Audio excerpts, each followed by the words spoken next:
Hello, my Bill 1000 Nation. How's everyone doing today? Hopefully, everyone's having a great day. If not, I hope it gets better from here. All right, we are back with another MrBallen video. I'm excited for this one. I really, really am. I love shit like this. This one is titled The Bell Witch Haunting. Yay. I don't even know if MrBallen's done a Bell Witch one before. But I am freaking excited. I am ready to get into today's story. Hopefully you guys are too. So go ahead, turn them lights down low, put on something comfy, go up with someone special. Let's get immersed into the visual of the Bell Witch. Yeah. One night, four young brothers were sleeping in their bedroom in their little house in Tennessee when they started to hear what sounded like a rat gnawing on one of their bedposts. So the two oldest brothers climbed out of their bed to go find this rat, but the second their feet touched the wooden floor, the gnawing sound stopped. The boys checked the room, they checked the bedposts, there was no sign of any rat, and so eventually the two oldest brothers just kind of shrugged it off and got back in bed. But when they closed their eyes again, the gnawing sound filled the room again, except this time it was louder and more frantic. Little did they know, these sounds were just the beginning of a multi-year-long nightmare that they and the rest of their family would have to endure. Their terrifying story is known as the Bell Witch haunting, and it is considered to be one of the most frightening documented hauntings of all time. And today, I'm going to share their story with you. But before we get into the Oh, I'm so excited. I love the Bell Witch. I've watched about everything Bell Witch. I have. I don't even care. I admit it. Make fun. Go ahead. Poke fun. Do it. Do it. I love the Bell Witch. Well, not like I don't love the Bell Witch, but I love the Bell Witch story. It's amazing. Gives me goosey bumps. Yes, again. Bell Witch haunting. If you're a fan of the strange, dark, and mysterious delivered in story format, then you've come to the right place because that's all we do, and we upload once a week. So, if that's of interest to you, please ungold the like button's goldfish crackers. Also, please subscribe to our channel and turn on all notifications so you don't miss any of our weekly uploads. Okay? How do you ungold a goldfish cracker? Hey, I've had those ones that come in like the multicolor. Pretty damn good too. Let's get into today's story.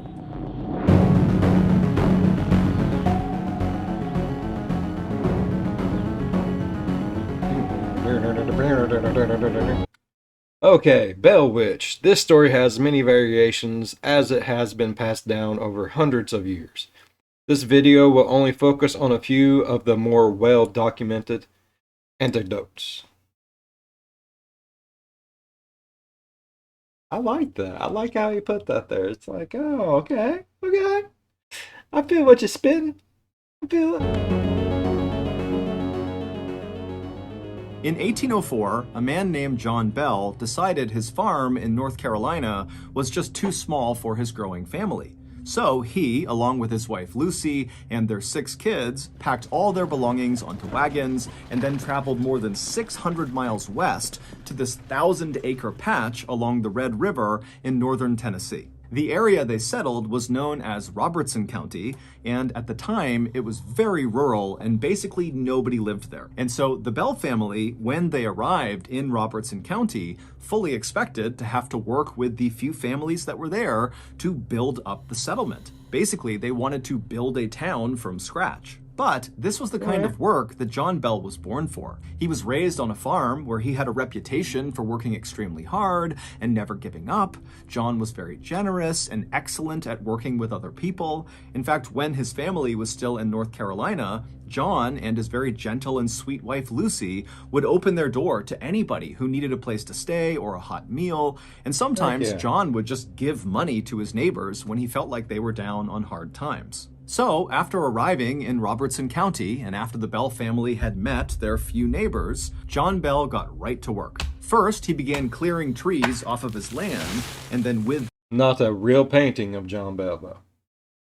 that lumber, he built a 1.5-story log house up on this hill not far from the Red River. And in fact, the Red River was a very popular picnic spot and fishing spot for the few people that lived in Robertson County. And so in virtue of the Bell's house being so near the river, the Bell family was always running into their neighbors and saying hi and making friends. And so it wasn't long after John and his family Nah, put this house right in the happening spot. Gotcha. That way he could be in the middle of all the shit. He always knows what's going on. Smart. had arrived and built this house, that the Bell family became one of the most popular families in the area. And for many years, the Bell family lived a very happy and prosperous life in Robertson County. Most mornings, John would wake up first, and then he would rouse the children, who would then leave the house and walk through the nearby woods to go to their school, and then they'd come back before sunset. And then while the kids were at school during the day, John and his older sons would go out and work the land or help build structures around town to build the settlement up, or they would build the boats that they would use to transport the tobacco and meats they produced on their farm down south for trade. Not a real photo of John and his sons. Still pretty cool photo, though. John and Lucy would have 3 more kids while in Robertson County, and before long, their oldest children began getting married and starting families of their own and building their own houses near. Good Lord, they be humping and thumping like rabbits. But they had no TV, so that's about all the entertainment you had back in the day.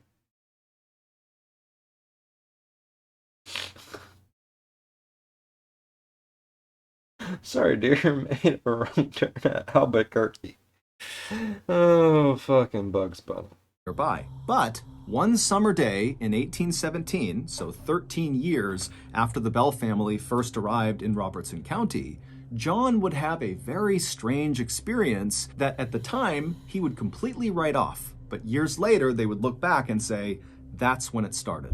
On that summer day in 1817, John was by himself. He was out walking through his cornfield near his house when he looked out and he saw this big dog just sitting in the middle of the cornfield. Now, there were lots of dogs around Robertson County, so it wasn't unusual to run into a dog while you were out and about. But there was something off about this dog. It almost looked misshapen, like its bones had broken many times over and reset at awkward angles. And this dog just looked way too big to be a dog. It almost looked more like a big wolf. And this dog was staring at John in a very human way, not breaking eye contact, staring right at John. Now, John was not someone who easily spooked, but standing in this cornfield, That would be really fucking creepy. Some weird, disfigured beast of a creature bigger than a wolf sitting out there staring you down like, bro, I'm going to eat your skull and hump your bones. That would scare the shit out of me too. I'd be nervous. Staring at this dog who was staring right back at him, John couldn't help but feel totally unsettled and a little bit panicked. And so John, who had his rifle with him, raised it and fired in the direction of this dog. And when he did, the dog took off running. And so John, he watched as this dog galloped away from him and disappeared into the tree line of the forest far away. And once the dog was totally out of view, John marched forward to the spot in the cornfield where this dog had been sitting. And when he got there, he was expecting to see the corn kind of pressed down from where this big animal had been sitting, but it wasn't. There was no sign that any big creature had been sitting right there. That's weird. And as he looked around him, he saw there were no paw prints, no tracks on the ground, either coming to this spot or going in the direction that he watched this big dog run off. John was totally confused by this, but after sitting there kind of wondering how this could be, he just told himself, you know what, I'm overthinking this. It was just some big ugly dog and a missed shot. This is no big deal. And so John promptly turned. Something weird about that. I've seen stuff go through corn. I have. My aunt and uncle had a farm. And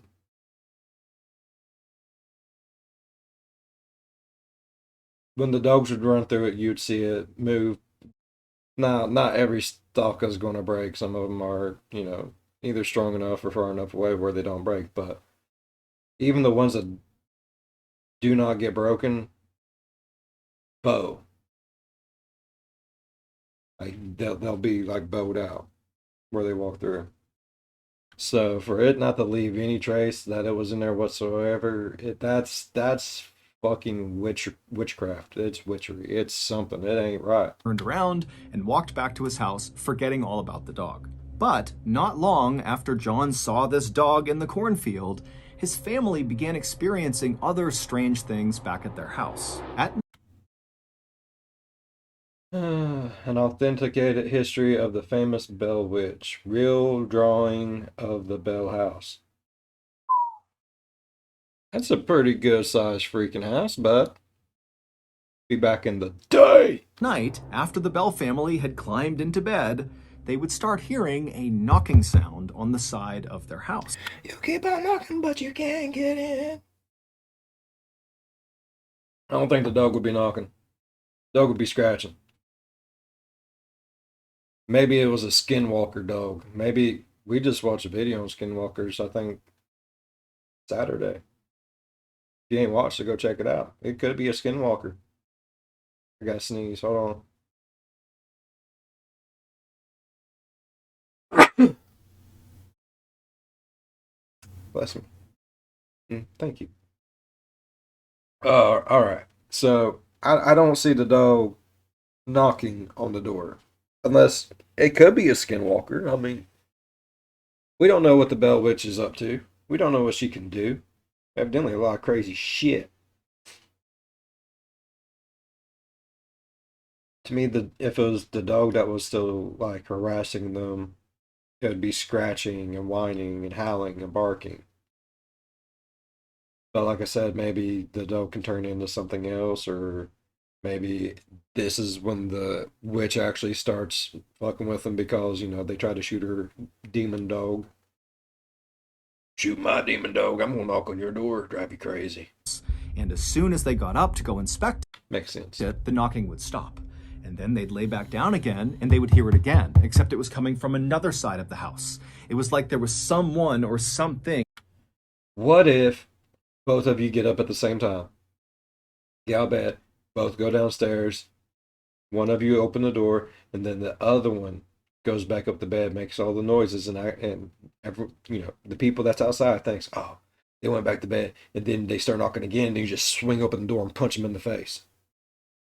Outside of their house, just kind of circling around them, periodically knocking on their walls. Now, Like that. John was convinced this was not the work of some animal. This was a person, a prankster, and they were hiding out in the woods somewhere. And so he instructed his family not to mention the tapping sounds to anybody in town because he thought somebody in town was doing this to them, and he didn't want them to know that they were onto them. He wanted these pranksters to come back and do it again so he could catch them in the act. Shoot him in the Over face. the course of several weeks, the tapping continued, and every time John would lay in wait and try to run out and see who was there, there'd be no one. And there'd be no tracks anywhere around the house indicating that anyone had ever been there. And as See, there would be red flags all over the fucking place for me. I'd been done. Like, look, I know we just spent, a good bit of our lives building this place, and, we all only live to like we're in our 30s because it's back in the day, and, farting too hard can like kill you. So, let's just move, Too old for this shit. You're only 22. I know. Fuck. Been doing this for years. I would have just burnt that bitch down and moved somewhere else. I'm not even gonna lie. Look, back in the day, not like now. Here, that's some little prick out there fucking with you. That's just how it is. But back in the day, nah, it could have been Satan. Fuck that. I ain't doing with that shit. unsettling as these knocking sounds were for the family, they were nothing compared to the things that happened next. Not the real photo from the Bell's front porch. Commercial! Alright. Let's all prepare ourselves. Go ahead, get you a sip of coffee, pop you some popcorn, make you a peanut butter and jelly sandwich. Ooh, if you're one of those people that like fried peanut butter and jelly sandwiches with banana on it, make me one too. Because those are fucking amazing. All right. Let's do this. My pet frog, Seagull Lung, is a huge fan of the Strange, Dark, and Mysterious delivered in story format, and so for his birthday, which was last week, he asked me if I would take him on a special camping trip where all we did... Hey, mark it in the calendars, people. Seagull's Lung's birthday. We all need to know so we can send him birthday presents. ...we sat around the fire and I just told crazy stories. And so, of course, I said... That would be the best fucking birthday ever. I wonder if he rents himself out for birthday occasions. Like, I would love for that to happen. Go on a camping trip with MrBallen where he just tells you campfire stories all freaking night long. That would be the best thing ever. Sure, Lung, I can do that for you. And then, on his big day, old Lungy came bounding down the stairs all excited for his big camping trip. And I stopped him and I said, hold on a minute, Lung. Forget the camping trip. I got something even better for your birthday. And then from behind my back, I presented a gift fit for the gods. Homemade fermented Norwegian lemming liver cakes with a side of koala stew. Now I know what you're thinking. Wow, Lungy That's high class living right there. Koala stew. I mean, shit. must have been so happy. But no, he wasn't. Turns out my gift was gross and way worse than a Strange, Dark, and Mysterious themed camping trip. But there was a silver lining to this minor birthday snafu. After Lungy refused to eat my beautiful gift, I went online to try to figure... I feel so bad for Lungy. MrBallen. How dare you ruin that beautiful baby's birthday with koala stew. Out what Lungy would eat. And so I typed into Google, who has the best food in the world? And 2 words popped up that changed my life. HelloFresh. HelloFresh. With HelloFresh, America's #1 meal kit, you can skip the grocery store and take control of your time and budget with delicious food delivered right to your door. With over 35 weekly recipes, they have the options you're looking for to help you achieve your New Year goals. Choose Calorie Smart or Carb Smart recipes, or even customize select meals by swapping proteins or sides, or upgrading your proteins, or adding a protein to a veggie dish. And with HelloFresh, you always get top quality. Their ingredients come from the farm to you in 7 days, so you literally are eating fresh. HelloFresh. So, if you're like me and you keep gifting your loved ones terrible exotic food dishes for their birthday, then you need to sign up for HelloFresh today. To do that, go to HelloFresh.com and use code MrBallen21 for 21 free meals and free shipping. Again, go to HelloFresh.com and use code MrBallen21 for 21 free meals and free shipping. Okay, back to the story. I just feel bad for Seagull Lung. Like, the Strange, Dark, and Mysterious campfire birthday party would have been... Couldn't ask for more than that. And you had to come in with some koala stew shit, MrBallen. A disappointment face. Poor Lungy. Feel bad for him.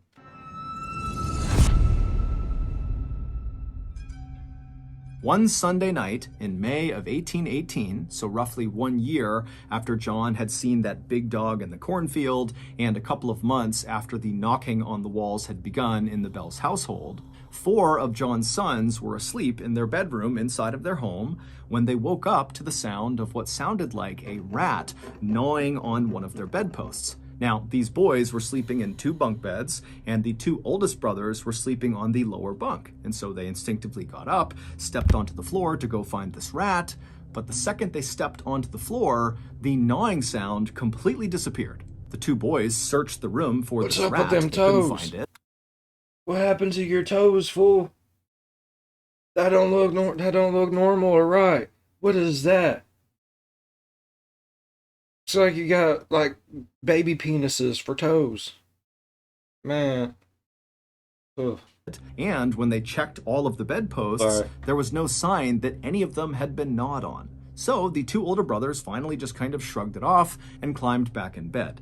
The moment they closed their eyes, the gnawing sound began again. Except now it was louder and more frantic, like whatever was under there was desperately trying to chew through the wood of their beds. But again, when the two older brothers leapt out of their bed to go find whatever animal was doing this, the sound would completely stop and the room would go still. The boys searched the room again. There was no sign of any rat or any animal. There were no marks on the underside of their beds, and so they had no idea what to make of this. The gnawing sounds would continue all that night, making it nearly impossible for these boys to sleep, and it would happen again the next night the same way. But on the night after that, so the third night, the boys heard a new sound in their room. As they're laying in their beds, exhausted from barely sleeping the last 2 When the younger brothers found us up,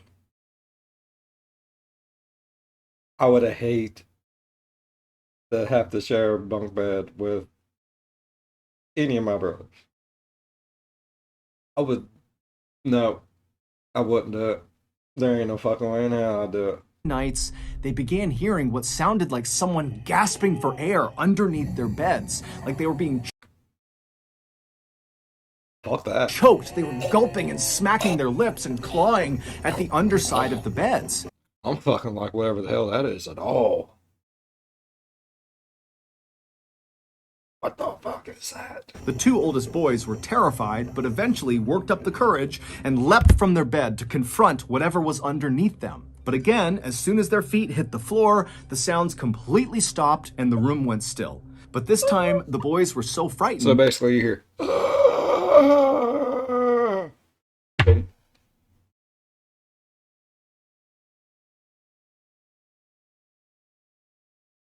back in bed. I'd be mad as shit. I would go to bed with a gun underneath my pillow and I would just wake up shooting repetitively in whatever direction the noise was coming from by this point. No, don't fuck with my sleep. That's just mean. They decided not to try to just go back to sleep. Instead, they woke up the rest of their family, and the Bell family searched the entire house, top to bottom, looking for any indication of what could have been making those sounds. But there was nothing in their house. There was no marks from some animal or rat. I mean, there was no indication that anything was other than normal. Now, to this point, the Bell family had not told anybody in town about either the knocking sounds on the walls, or the rat gnawing sounds, or now the gulping for air sounds. And a part of that was because John had told the family, don't tell anyone because we're going to catch whoever's doing this.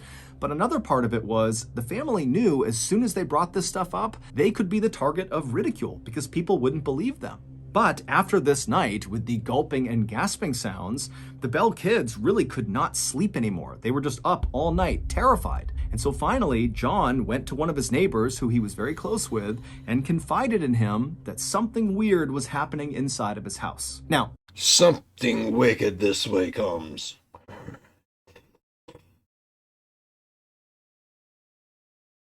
That would be an awkward, hey neighbor, you need some sugar? No, man, I need Ghostbusters. Like, there's these weird demon dogs that just pop in and out of the corn. There's some like magnanimous fucking rat underneath the house, like trying to chew its way through. We think it's getting choked on a splinter, because now it's gasping for air. We don't understand what the fuck's going on. You sure you don't want some sugar and to leave? John was not the kind of person who made things up. He was very straightforward, very honest. He didn't even tell jokes. And so this neighbor, as he's listening to this unbelievable I couldn't hang around a person that couldn't tell jokes, because normally they can't take jokes. story, just takes John at face value and says, you know what? I'll stay the night in your house and I'll see if I can hear all these strange sounds. That night, the neighbor would stay with John Bell and his family in the Bell household, and sure enough, the neighbor would hear the tapping on the walls, he would hear the rat gnawing on the wood post in the boys' room, as well as that gasping and gulping sound coming from the boys' room. And this neighbor was so terrified that he did not last the night in John's house. He left in the middle of the night to go back to his house. After this, word spread quickly around Robertson County about what was happening at the Bell household, and the way the townspeople reacted was very supportive. I mean, the Bell family had been instrumental in building up the settlement, and John and his wife Lucy were so See, I was thinking it was going to be like the exact opposite. I figured like once it got out, they would be accused of like witchcraft themselves or doing something satanic to where it brought like evil upon them. That's how shit went back in the day, though. You know, when bad stuff started happening to you, you did it, you caused it, you devil spawn butthole eater. And it's like, bro, all I did was build a house here. Shit started happening to me. But back then they didn't care. Like if they thought there was something wrong with you or your family or something, witchcraft, let's burn them. So I really figured it was going to go that way. I'm not even gonna lie. So kind and generous, and so the townspeople decided that they were going to find a way to rally around the Bell family and try to help them. So other people in town began volunteering to spend the night inside of the Bell household with the Bell family. One, because they wanted the Bell family to feel some security, having some more people around them. And two, these people were thinking that maybe just their presence inside of the Bell household would scare off whoever or whatever was tormenting the Bell. More buttholes to eat. That is literally all it is. More buttholes to eat. But no matter who stayed inside of the Bell household, the noises persisted every single night. Townspeople came up with all sorts of explanations for what was happening to the Bell family, ranging from, John's youngest daughter must be behind this because she wants attention, or other people said maybe there's a family or an individual that hates the Bell family and they're targeting them and they're behind this. There was even a theory that someone in town had learned ventriloquism, which is a kind of performance where the ventriloquist throws their voice so it sounds like it's coming from somewhere else, not from their body. And so the idea was this ventriloquist was just a prankster and they were screwing with the Bell family. But the townspeople, I mean, that, I did not think about that.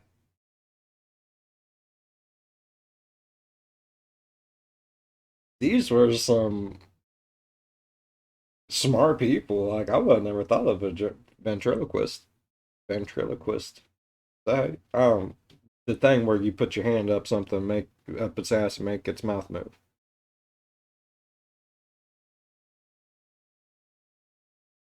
That would have been so fun to do, like back in the day. Be sitting there and then all of a sudden just like make a candle start talking. Hey guys, my name's Sparky, and I'm here to save the day. Y'all hear that candle? That would have been the shit. searched the Bell's house with the Bell family over and over again, and they never found any sign of what could be making these noises. The people in town even went so far as to have people watch each member of the Bell family as they slept at night to make sure none of them were responsible for these sounds. And sure enough, as the Bell family was being closely monitored, the noises would start, and it was very clearly not coming from anyone in the Bell family. As the months went on, and the Bell family was forced to endure whatever was going on inside of their home, the people in town started to notice something odd about John Bell. Normally, John was a very engaged person. He's being drove insane by a ventriloquist. I still don't think I'm saying that right. It don't sound right. Ventriloquist. Ventriloquist? Fuck it. The butthole mouth talker. When he spoke to you, he was locked onto you and really paying attention. But at some point, after these mysterious things began happening at his house, John would be talking to someone, and then suddenly his eyes would kind of gloss over and his jaw would go slack, and it would look like he was staring off into the distance. And then his face would start to twitch. And at first, these twitches were fairly minor. He's stressed the fuck out and sleep deprived. That's what that is. I've been there. I have kids. It's this look.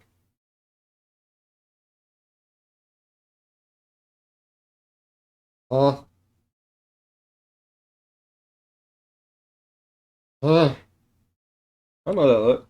And were centered just around his eyes. But over time, these twitches became much more dramatic, to the point where his jaw would start to kind of quiver up and down, and his eyes would begin blinking out of sync. Told you. This is just him trying to keep at least halfway awake. If I have one eye open when the other one's closed, that eye can rest while the other one does all the work, and then I'll switch it. See? Huh? Oh, told you. Stressed and sleep deprived. And then when the twitching finally stopped, John, without saying a word to the person he had just been Just talking walk away. to, would just wander back to his house. He'd go up to his bedroom and he would sit on his bed for hours and hours and hours, just staring at the wall, not eating, not drinking, not saying anything. The Bell family felt like they were hostages in their own home. They had no idea what was causing these things to happen or why Real illustration of the Bell's bedroom. they were happening, and they were all filled with this constant sense of dread. As for the townspeople, most of them had come to believe that whatever was happening to the Bell family was likely caused by their neighbor, Kate Batts. Kate was known to be very eccentric and kind of unpleasant, and she was known to be fairly unlucky because her husband had become disabled and her 3 kids had all died young. Kate also had this strange habit of using really big, complex words in her conversations, but she misused the words, and so everything she said kind of sounded off. Townspeople would talk about Kate Batts' witch, and they started referring to whatever was causing these strange phenomenon at the Bell household as just Kate. However, when Kate found out about this, she was totally offended and said she had nothing to do with whatever was happening to the Bells. By September of 1820, the terrifying happenings at the Bell household had been going on for 3 years, and somehow the Bell family had just learned to live with it. However, John Bell was not doing good. It was like the longer these strange things were happening, the more and more John seemed to become a shell of his former self. His sudden dazes and twitching fits began to happen more and He's being mentally beat down into submission. more frequently, and the time he would spend afterwards sitting in his bedroom staring at the wall in silence would go on longer and longer and longer. In private, John would tell his wife, Lucy, that he believed someone or something was torturing him to death. And then one day, as John was getting sicker and sicker, one of his daughters, Esther, left the house to go gather up some eggs in the hen house, which was across the lane from where the Bell house was. And so she left the house, she crossed over the road, she began walking up towards this hen house, and as she was walking, she heard what sounded like someone moving behind her. And so she turned around and she saw there was this woman dressed all in black with her head down, walking slowly down the road she had just walked on towards her house. So she's basically walking exactly where Esther had just come from, but Esther had not seen her until just now. So she wasn't really sure how this woman had arrived on the road. That's fucking weird. You'd see someone. It's country people. But Esther wasn't worried. She looked at this woman, she didn't recognize her, but just assumed she was somebody from town, and that was it. And so Esther turned away from this woman and walked the rest of the way up to the hen house. She went inside, she got the eggs in her basket, and then when she came back outside again and she was back on that road, now facing in the direction of her house, she saw this woman in black with her head down was still trudging along slowly, now much closer to the Bell household. And so Esther, she began walking down the road looking at this woman, trying to figure out who she was, and as she got closer and closer, she realized she recognized her as somebody from the village. This was a neighbor of hers. And so Esther yelled out a friendly hello. But this woman in black with her head down didn't turn around, she didn't react, she just kept on slowly walking down the lane towards the Bell house. And so Esther began walking a little bit faster, getting closer and closer to this woman, and she yelled out a few more times. Bad idea. I would start throwing eggs at it. Hey, hello, how are you? But each time, this woman in black just appeared not to hear Esther. And Esther, she's looking around, and there's nobody else out. It's just her and this woman who's now about 15 feet away from her. And so Esther starts to feel really uncomfortable about this woman. And so Esther just stops on the road and stares at the back of this woman. And the second Esther stopped, this woman who was trudging along also suddenly stopped. And then she reached up with her hands, her back is still to Esther, and she took her bonnet off of her head. A bonnet is a type of hat. And then she dropped the bonnet on the ground, and right away this woman's black matted hair kind of tumbled down over her back. And then this woman, without moving, began reaching up and stroking her hair, running her fingers through her hair as if she was trying to comb it out. And so Esther is watching this, kind of wondering what's going on here. And so Esther began walking slowly closer. I would have definitely started just throwing fucking eggs. You got a basket full of them. Just start. Get the fuck out of here. Brush your hair somewhere else, woman. Ain't done with that shit. And closer to this woman to make sure she was okay. But with each step that Esther took towards this woman began running her hands faster and faster through her hair until it almost looked impossible. She was moving so fast. And then Esther realized with horror that she wasn't just combing her hair. This woman was grabbing clumps of her hair and pulling them out of her head. In fact, Esther could literally hear the hair being ripped from this woman's scalp. And so before long, there was hair all over the ground around this woman. And so Esther at this point is terrified. She thinks there's something wrong with this woman. And so she runs. You think? I'm telling you right now, there's something fucking wrong with her. There's not a woman in this world that's going to willingly just start ripping out her own damn hair. I mean, they might say, oh my God, I'm so angry or so aggravated, I could just rip my hair out, but they ain't going to do it.